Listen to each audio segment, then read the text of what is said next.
Hey everybody, this is Jim Bushhoven from Rockpoint Community Church. I want to share a word of encouragement for you. It's our midweek devotional, and we're coming off Easter weekend. And if you're confident in your faith in Christ, it's obviously a great weekend. It's full of good news. Good Friday, Easter, Jesus is back from the dead, and we've got all our hope restored, and so that's great. And then, of course, if you're trying to think through the whole Christian thing, the story of Jesus Christ, Good Friday, Easter, I get that it's a lot to take. I mean that God comes in and dies on behalf of the people and then rises from the dead. I mean, it is pretty intense stuff. So fair enough. But I want to share with you and everybody another piece of text that the Apostle Paul writes that I think will give us some more wisdom and encouragement on how we might be able to wrap our minds around the wisdom of God over and before the wisdom of what he describes as the wisdom of this world, and that God's actually incredibly powerful and incredibly intelligent, and so therefore we can trust what happens in Christ's crucifixion and resurrection. But let's just see what the Holy Text says, and then we'll get to the point where we can apply this to our daily lives, and I think it'll be an encouragement to you as well as myself for the days ahead. So the text is from 1 Corinthians chapter 1, verse 21. I'm going to read a few verses and we'll talk through it. For since the wisdom of God, the world through its wisdom did not know him, God was pleased through the foolishness of what was preached to save those who believe. Jews demand signs, Greeks look for wisdom, but we preach Christ crucified, a stumbling block to Jews and foolishness to Gentiles. But to those whom God has called, both Jews and Greeks, it's Christ, the power of God and the wisdom of God. So it says there that Jews demand signs, Greeks look for wisdom. And so here you have two major groups of people present at the time of Christ, and really the Jewish mindset also kind of has a little bit more of an Eastern perspective of what's going on with Jesus, and the Greeks kind of somewhat represent more of a Western mindset of what's going on with Jesus, and everybody has a problem with this Christ crucified, and yet those who embrace the wisdom of God actually find that it is the power and wisdom of God, and so that's good news. So what it says here, it says Jews demand signs. What's going on with that is that the Jews at the time were anticipating Christ. Christ would be the sent one of God who's come to rescue them and save them as a people. And they were the same people who God caused the Red Sea to part and do all kinds of amazing miracles. And so they're expecting that when this Christ comes, he's going to come doing great miraculous signs, showing off his power, how he is going to restore Israel to be the greatest nation on the planet. And so they're waiting for this great power. At the same time, you've got the Greeks. The Greeks are present, or the Western people, if you will.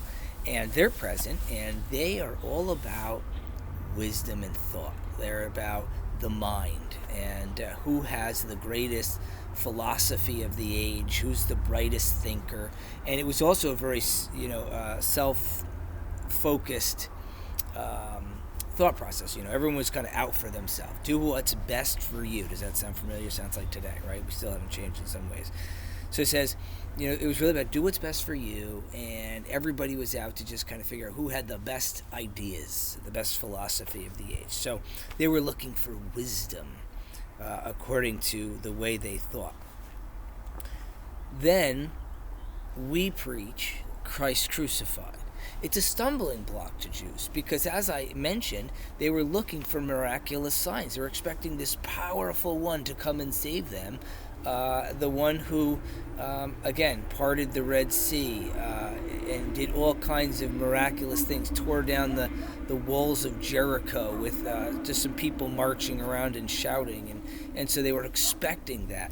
This is a stumbling block for them. Why would Christ, the one sent by God, come and then end up getting crucified. This seems to be going backwards in their minds, and so it's a stumbling block when somebody preaches that message. It's also foolishness to the Gentiles or the Western philosophy, because why would somebody who comes representing God come, lower oneself, and do what was in the best interest of everybody else, and not just everybody else, but people who weren't even following him? That does not make sense. It does not sound like the best philosophy of the age. And so they kind of thought this whole idea of Christ crucified and dying for others, or even dying for those less than you, was just really foolishness. That's what they say. It's foolishness. But Christ, to those both Jew and Greek, to those both Eastern and Western, anywhere in the world, those who believe in the power of God and the wisdom of God, Christ is the greatest power. Christ is the wisdom of God. And when you think about Christ being the power of God, you can just reflect on him on that cross. Right there he is. He's dying on the cross. And to the Jewish mind, they're thinking, how could this be possible? How could the Christ get crucified? Stumbling block. But what's really going on in the mindset of Christ is, if only they understood what I was about to do for them. They were sitting there, right, when Jesus was on the cross, and they're saying, hey, if you're really God, save yourself. And that would have been some powerful feat if Jesus just hopped down off the cross and said, yeah, boom, I got this, done with that. But Jesus had even more that he was going to accomplish. He wasn't just going to hop off a cross. He was actually going to die, and he was going to walk out of a grave. He was on a mission to eradicate death, to kill death. And he had to do that by going to death and overcoming it. And so that's the power of God at work. And it's also wisdom, because it shows us the very heart of God in the scriptures, which is that God does not seek his best interest, but is always looking out for one another. And the truth is, you and I know that when we invest ourselves well in the lives of other people, when we reach out, when we help out, when we love one another, when we serve other people, it actually is healthy for us. It takes our mindset off of ourselves, our worry off of ourselves, and we find that there is great wisdom in loving one another or serving one another. And we actually find real life in our souls. The soul health actually impacts our physical, mental, and emotional health. And so that is exemplified in the life of Christ. So when we preach Christ crucified, we're actually preaching the power and the wisdom of God. Verse 26. Brothers and sisters, think of what you were when you were called. Not many of you were wise by human standards. Not many of you were influential. Not many were of noble birth. But God chose the foolish things of the world to shame the wise. God chose the weak things of the world to shame the strong. God chose the lowly things of this world and the despised things and the things that are not, to nullify the things that are, so that no one may boast before him, and no one may boast in their own self and their own confidence. But we rely on God's. But this is good news, because it says it is because of him that you are in Christ Jesus, who has become for us wisdom from God. What is this wisdom of God that we are to take hold of and that we are to incorporate into our lives? It says it is our righteousness, our holiness, and our redemption.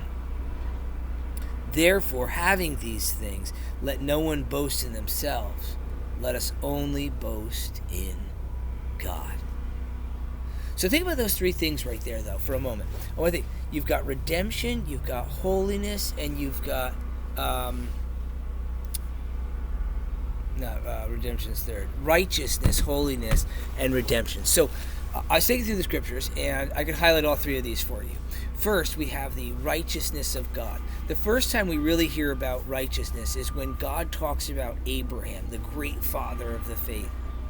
He says that Abraham believed God, and therefore it was credited to him as righteousness.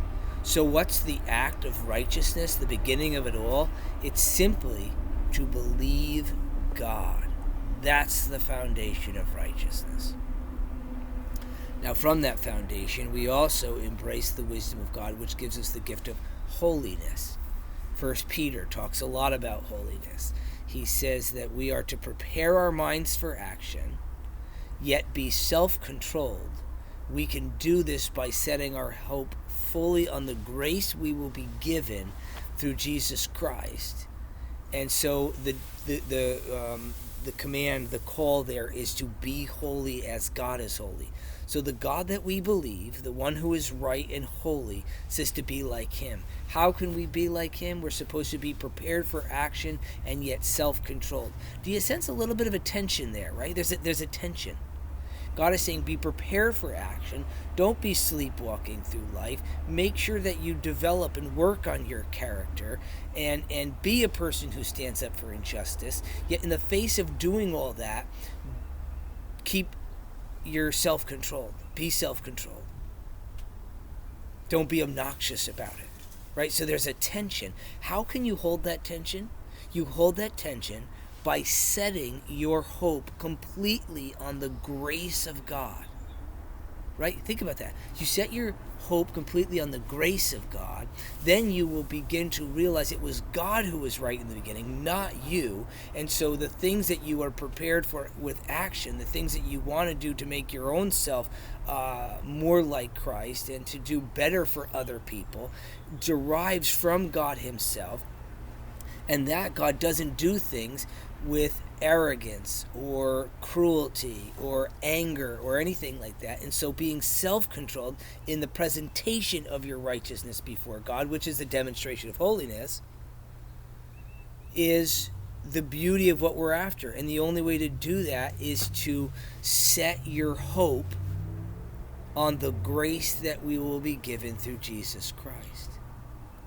And then that culminates in redemption, righteousness, holiness, and redemption. All the wisdom of God given to you and me.